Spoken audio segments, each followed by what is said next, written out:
Hi అండి.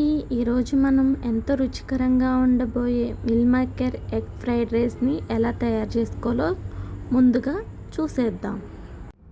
ముందుగా stove on చేసి బాణీ పెట్టుకొని అందులో కొంచెం ఆయిల్ వేసుకున్న తర్వాత ఆయిల్ అనేది బాగా హీట్ ఎక్కాలి.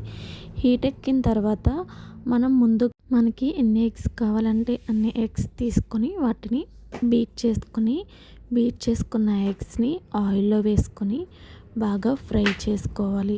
ఆ ఎగ్స్ అనేవి అడుగంటకుండా ఫ్రై చేసుకుంటూ లైట్ బ్రౌన్ కలర్ వచ్చే వేపుకొని పక్కకు తీసుకోవాలి. పక్కకు తీసుకున్న తర్వాత మళ్ళీ అదే బాణీలో ఆయిల్ వేసుకొని మిల్ మేకర్లు వేసుకొని బాగా ఫ్రై చేసుకోవాలి.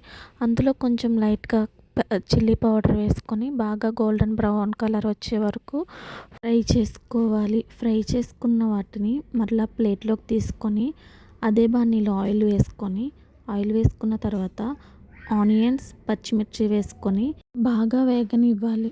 అలా ఫ్రై చేసుకుంటూ వేగిన తర్వాత ముందుగా కట్ చేసి పెట్టుకున్న టమాటో ముక్కల్ని అందులో వేసుకొని అవి కూడా బాగా మగ్గేంత వరకు లైట్ బ్రౌన్ కలర్ వచ్చే వరకు వేపుకున్న తర్వాత ముందుగా వేపుకున్న వాటిని బాణీలో వేసుకొని బాగా ఫ్రై అనేది చేసుకోవాలి. తర్వాత అందులో కొంచెం సాల్ట్, అలాగే పసుపు, తగినంత కారం వేసుకొని తర్వాత అందులోనే గరం మసాలా, ధనియాల పొడి తగినంత వేసుకొని బాగా ఫ్రై చేసుకోవాలి.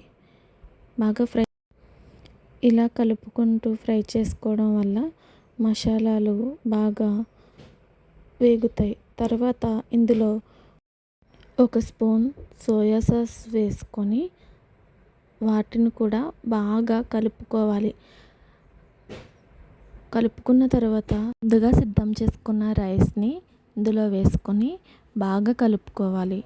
తర్వాత స్టవ్ని హై ఫ్లేమ్లో పెట్టుకొని బాగా ఒక 10 మినిట్స్ స్టవ్ మీద కుక్ చేయడం వల్ల ఎంతో రుచికరమైన ఫ్రైడ్ రైస్ అనేది రెడీ అయ్యింది.